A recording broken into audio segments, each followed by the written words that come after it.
Hey there everyone, welcome back to Utility Sports. So excited for this video as we're going to discuss the Minnesota Timberwolves, who have been one of the real pleasant surprises in the NBA this season for a lot of people. Now for me, this is kind of what I expected from them a year ago, and we didn't get to see this version for multiple reasons. One, their defense was not what it is today. They've made a couple of changes and adjustments to what they're doing defensively, especially when it comes to packing the paint and kind of putting more bodies around the rim outside of just Rudy Gobert. And because of that, they've gotten a lot better defensive results, even to the point where they're the best defense in the NBA right now. They have the best defensive rating in totality. They also have the best half-court defensive rating in the NBA. So you're looking at a team that can get stops in transition, but also when, the going gets tough, the game slows down, they can get stops in the half-court as well. And that's what you would expect with a team that has Jaden McDaniels, Rudy Gobert, who I think is playing at one of the top levels of his entire career. Anthony Edwards is no slouch. I think they've gotten real buy-in from both Karl Anthony Towns and Naz Reid when it comes to defending perimeter players, and this team is playing at a really great level. Mike Conley's been a real stabilizing force for them. They are currently in the top 5 in net rating in the NBA, so not only is their defense great, but their offense is capitalizing off of that as well, which has propelled them off to a really great start on the year. They're 8-3. And they've had some really awesome moments. They had a wire-to-wire win over the Denver Nuggets at home. They've also knocked off the Boston Celtics, gave the Celtics their first loss of the season a couple of weeks back in dramatic fashion, where Anthony Edwards' shot making just kind of went to another level in that one as they beat a pretty healthy Celtics team. There was no Derek White in that game. That does go a long way in possibly changing the outcome of that one, of course, because Derek White's such a good player. But the Minnesota Timberwolves are for real. I think they're a team that you could seriously look at them as in the inner circle for title contention. Now, is it a team I would bet on? Given their kind of playoff experience compared to some of the other teams that they'll have to go up against, like the Denver Nuggets, the Golden State Warriors, and others, I mean, it's hard to bet on them. But with the way that they're playing, it's also hard to bet against them. And I'm not historically the highest individual person on the Minnesota Timberwolves. So when I tell you right now that they're playing really great basketball, I 100% firmly mean it. This team is probably the best I can remember Minnesota being in my lifetime. Now, the 04 Kevin Garnett team, I was like 4 years old, so I don't really remember that team as much. I wasn't really locked into NBA basketball as a 4-year-old, but this team is really, really great. And they've been so impressive, and I think there's a lot of things that they have to build off of in their identity. Now, there are some flaws as well, which we're going to address in this video, but I really wanted to get into some trade targets for them. Players that I think could take them from, hey, they're, in my opinion, a team that is in that inner circle, that inner ring of title contenders. And if they get one more guy in the building to kind of complement their other bench pieces, Naz Reid, Kyle Anderson, Nickeil Alexander-Walker, I think they're one player away from being a real serious threat in the eyes of many for the Western Conference playoffs this upcoming year. So let's jump into it now. Make sure you guys do leave a like on today's video if you do enjoy. Make sure to subscribe to the channel for more. And without further ado, here we are with our first trade, and we're going to call the Washington Wizards up in this one and try and bring back a familiar face for Timberwolves fans in Tyus Jones. The Minnesota native played his high school basketball in Apple Valley, Minnesota. He then, of course, did go to Duke, played for the Blue Devils in 2015, won a national championship with them, was a key piece of that roster as they went on to win the NCAA tournament. And then he was actually later drafted by the Cleveland Cavaliers, traded to the Minnesota Timberwolves on draft night. So essentially the Wolves drafted him in what ended up becoming a draft swap of Cedi Osman, funny enough. And well, the rest is history. Tyus Jones played in Minnesota for 4 years, didn't really find his footing as he kind of went through the Ryan Saunders era, a lot of coaching, issues there. The team just never really lived up to some of the buzz around some of the young pieces like Cat, Wiggins, and Tyus Jones, for example. He goes on to Memphis, finds a really good situation for himself as a backup point guard in the NBA, and that's really what he's growing into. Now, the Wizards this year are asking him to be a starter, and we've seen the flaws in that. He's too small, especially next to a guard like Jordan Poole. It's just not going to work. But Minnesota has the defensive infrastructure to take a guy like Tyus Jones in, and this is why I think he could be a really nice addition for them. Minnesota this year, if you're going to point to something that you have to be concerned about, it's the turnover rate. They rank in the bottom 10 in turnovers, so they turn over the ball way too much. Their assist to turnover ratio is not very good as a team. Tyus Jones has an elite assist-to-turnover ratio for his career, 6 assists for every single 1 turnover, making him an excellent backup floor general point guard. And I think at times the Timberwolves get a little stale on the offensive end. Their ball movement doesn't stay as crisp, and they don't necessarily have a true pick-and-roll ball handler off the bench. I think Tyus could give them that. And again, right now he's being way overstretched in Washington. His value is probably relatively low because he hasn't looked good with the Wizards. He's on an expiring contract, $14 million. And that is somewhat of a problem here for the Wolves. If you look at the trade that we're kind of throwing together here for Minnesota, it's a 4-for-1 trade because the Wolves don't really have a lot of guys in that $8 to $15 million salary range that they want to trade. They have Naz Reid and Kyle Anderson. Both of them are essential pieces for the Wolves in the way that they're playing this season. So to try and get a player like Tyus Jones in on an expiring, you're looking at other pieces that have to go out. Currently, this trade cannot be executed. You see it on the screen because of the recently signed restriction. We're talking about something that we could see in the next couple of months coming to fruition, okay? So don't worry that the deal can't get executed today. December 15th, this trade becomes legal because Shake Milton and Troy Brown Jr. can legally be traded beginning on December 15th after signing this offseason. So from the Timberwolves perspective, you basically upgrade the Shake Milton minutes, which has been pretty rough this year, and you upgrade that into Tyus Jones. You get off of Troy Brown Jr., who is also a questionable signing. Wendell Moore Jr. and Josh Minott are 2 young players you have to give up, which hurts because Moore was a former first-round draft pick. Josh Minott was a second-round pick that Tim Connolly really liked. I do think both of those guys have roles in this league, which is why Washington would consider a deal like this. And you also give up a second-round pick this year. So the Wizards get a really good kind of collection of young pieces for Tyus Jones for an expiring contract. The issue with this for Minnesota, you actually go up in salary making this deal, so you're giving up 4 players, still going up in salary, though only taking 1 back. And then because of what that situation kind of presents Minnesota with, not only is Tyus a free agent, the team actually inches really, really close to the tax line. They'd be about $1.5 million away from entering the tax, which is a real no-no this season for the Timberwolves, because if they enter the tax this year, first of all, they don't get the tax redistribution, but they, first of all, at that point, they're actually paying money into the league, which hurts them, but then it sets them up to be repeat offenders the following year as Anthony Edwards and Jaden McDaniels' rookie contracts expire, and they begin those new extensions that they signed. Anthony Edwards at the max, and then also you're looking at Jaden McDaniels at around $23-ish million. So the Wolves would be basically destined for the tax once again, which means, for the first time in their history, they'd be back-to-back taxpayers, which I just can't see them doing. So Tyus Jones probably, even though I think he could be a really great fit, does a lot of really nice things that would help this Wolves team a lot, I don't believe he's a realistic option for them, despite everything else being not only a feel-good story, but a really great option from the basketball fit. So what's a better fit and what's a better situation? Well, we're going to stay right in the nation's capital here talking with the Washington Wizards, and it's going to be a similar deal, although it's going to be for somewhat of a lesser valued player around the league, and that is Delon Wright, who has been nearly everywhere. Has had stints in Memphis, Toronto, Dallas, Sacramento. He's been seemingly on every team, Washington, of course, as well. I really like Delon Wright. I think Delon Wright is a really good player, and I think he could help a team significantly. Now, at this point of his career, he's into his 30s, so the value for him is not that high, especially on an expiring contract. Washington's basically looking to salvage anything they can get at this point.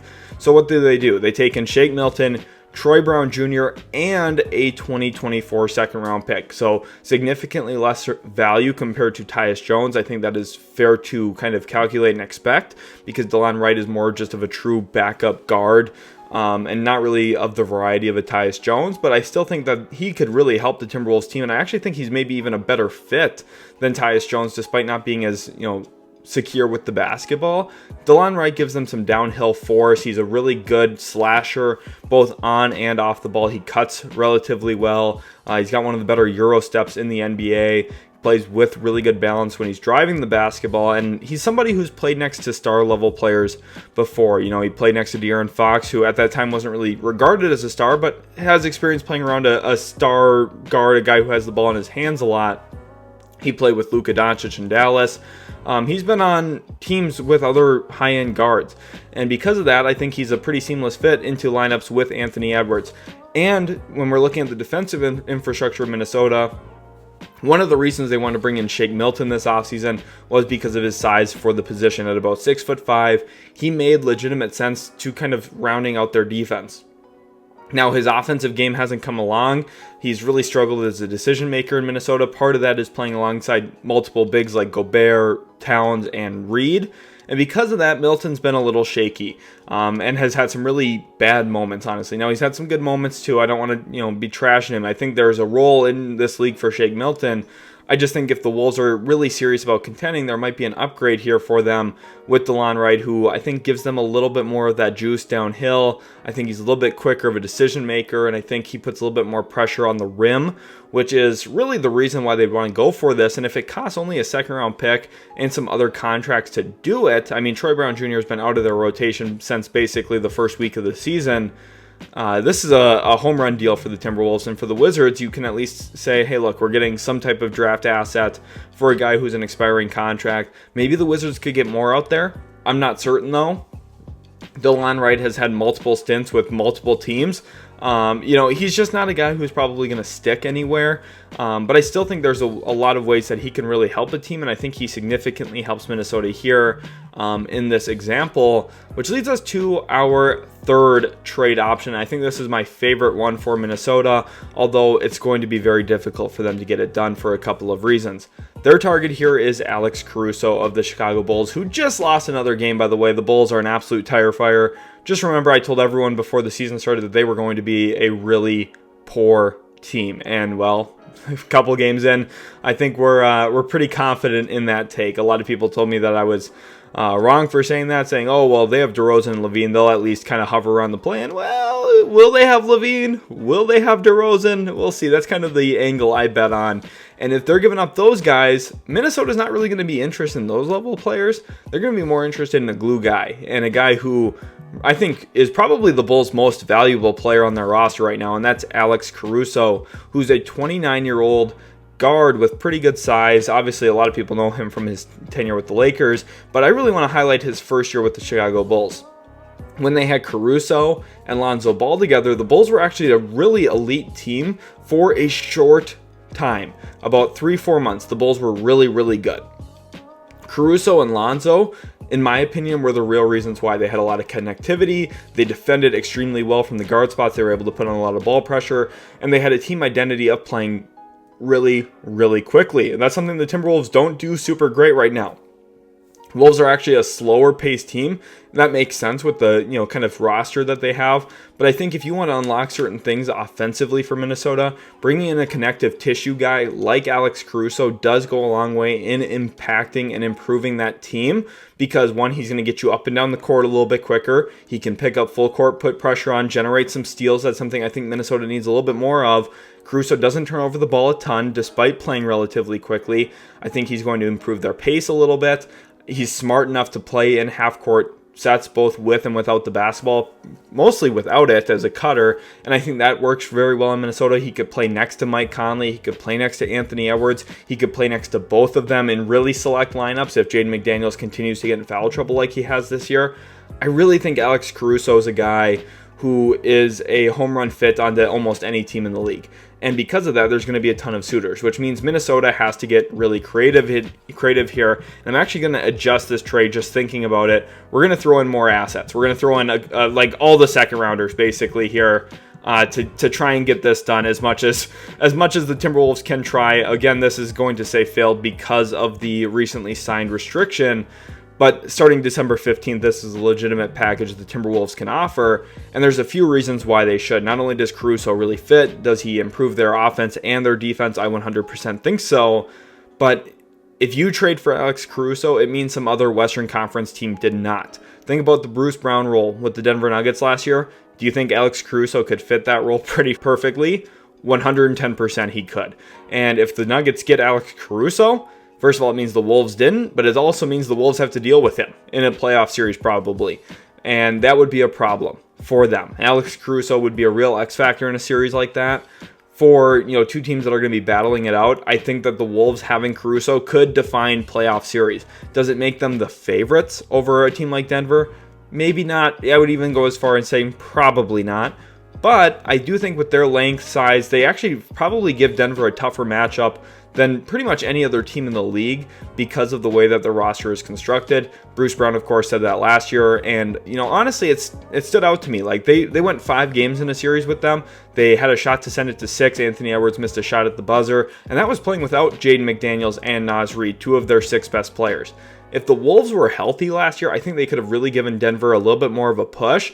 And if you add Alex Caruso into that punch, they could be really, really, really dangerous. And I think because of that, the Wolves should really value going out and getting Caruso. So what did they give up in this deal? They give up Shake Milton. They give up Troy Brown Jr. They give up 2 first-round pick swaps. The Wolves cannot offer a first-round pick right now unprotected, so they have to be very creative with what they offer. They would offer 2 swaps in 2028 and 2030.